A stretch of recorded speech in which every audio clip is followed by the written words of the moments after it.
तुमसे मिलके दिल का है जो हाल।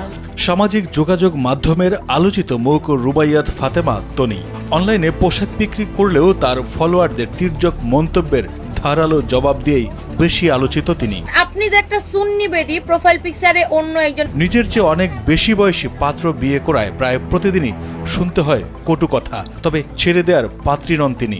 তোর বাপরে পাঠায় দে, তারে পাশে দাঁড় করায় নিয়ে লাইভ করি আরো সুন্দর। এতদিন পোশাক বিক্রি করে আলোচনায় থাকলেও এবার নতুন করে আলোচনায় আসলেন প্রতারণার অভিযোগে। দেশি কাপড় পাকিস্তানি বলে বেশি দামে বিক্রির অভিযোগ উঠেছে সানভিজ বাই তনির বিরুদ্ধে। অভিযোগের বিপরীতে কোনো প্রমাণ দেখাতে না পারায় রাজধানীর গুলশানে সানভিজ বাই তনির শোরুম সিলগালা করেছে জাতীয় ভোক্তা অধিকার সংরক্ষণ অধিদপ্তর। এবং ফোন করা হয়েছে, বলেছেন যে আসবে। সোমবার গুলশানের পুলিশ প্লাজায় বিশেষ অভিযান পরিচালনা করে প্রতিষ্ঠানটি বন্ধ করা হয়। যদিও রাজধানীতে কয়েকটি শোরুম আছে তার। অনলাইনেও বিক্রি করেন পোশাক ও কসমেটিক্স। ভোক্তা অধিকার সংরক্ষণ অধিদপ্তর বলছে তৈরি পোশাক বিক্রির লাইসেন্স নিয়ে অবৈধভাবে কসমেটিক্স বিক্রি করা হতো গুলশানের আউটলেটে।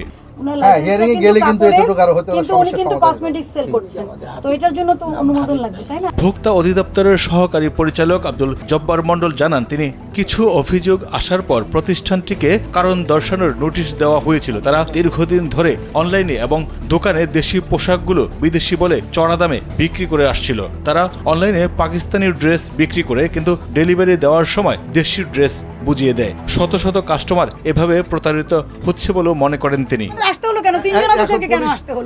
তিনি বলেন, প্রতারণার বিষয়ে অভিযোগ এলে তাদের শুনানির জন্য নোটিশ করা হয়েছে। তারা সেটি নোটিশ পেলেও পাত্তা দেয়নি সানভিজ বাই তনি। তনির প্রতিষ্ঠান যেহেতু কোনো জবাব দেয়নি, এমনকি উপস্থিত হয়নি, ভোক্তা অধিকারের কাছে এসব অভিযোগের সত্যতাও রয়েছে। তনির দোকানে পাকিস্তানি ড্রেসের পক্ষে কোনো কাগজপত্র বা প্রমাণ দেখাতে পারেনি। তাদের শুধু ট্রেড লাইসেন্স ছাড়া আর কিছু নেই, এবং সেটি সাধারণ পোশাক বিক্রেতা হিসেবেই।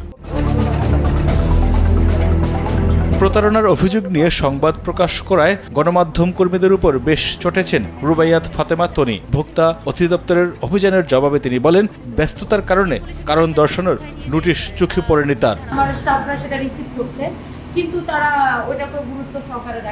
একটি রেস্টুরেন্টে বসে একজন আইনজীবী ও একজন অভিযোগকারীকে সাথে নিয়ে দোকান সিলগালার জবাব দেন তনি। তবে বিদেশি বলে দেশি পোশাক বিক্রির বিষয়টি পরিষ্কার করেননি তিনি।